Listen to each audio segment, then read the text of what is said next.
السلام عليكم، اهلا وسهلا ومرحبا بالجميع. اهلا بالانيقات الجميلات، ان شاء الله يلقاكم هذا الفيديو في احسن احوالكم. معنا هنا تنسيقات عصريه جديده وانيقه.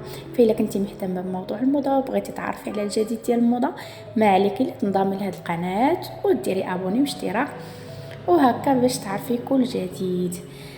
فبالنسبه هاد المجموعه اللي حطيت لكم في هاد الفيديو هذه، فهي كلها جديده تقريبا وغادي تعجبكم، وكنتمنى تكملوا لا فيديو حتى الاخر، هكا باش تكون عندكم واحد الفكره على شنو الجديد اللي كاين بالنسبه للموضه، بالنسبه للسيدات المحجبات.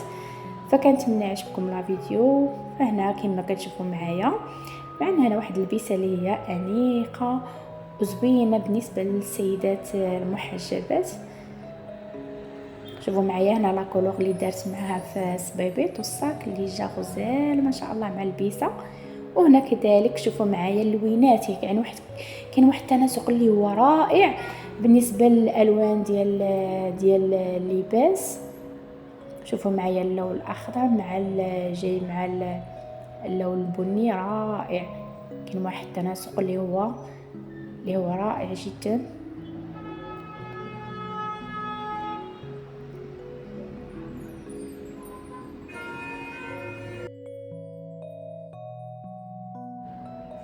وشوفوا معايا كذلك هاد البسه هذه اللي جايه غزاله ما شاء الله. شوفوا اللوينات كذلك اللي جايه غزاله ما شاء الله. شوفوا معايا التناسق ديال الالوان، شوفوا معايا الطريقه السبيبيت اللي دارت معاه مع الساق، وكذلك البسه كيفاش ملبوسه كيفاش دايره.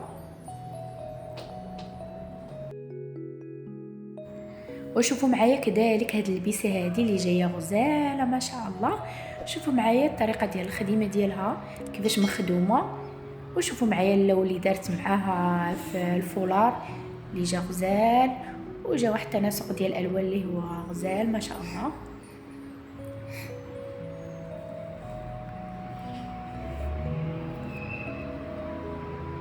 كملوا لا فيديو حتى الاخر هكا باش تعرفوا على الجديد بالنسبه للموضه، بالنسبه للسيدات المحجبات. وغادي يعجبكم الفيديو، اكيد انه غيعجبكم. فكنتمنى ديروا لي اعجاب الفيديو وتخلوا لي كومونتير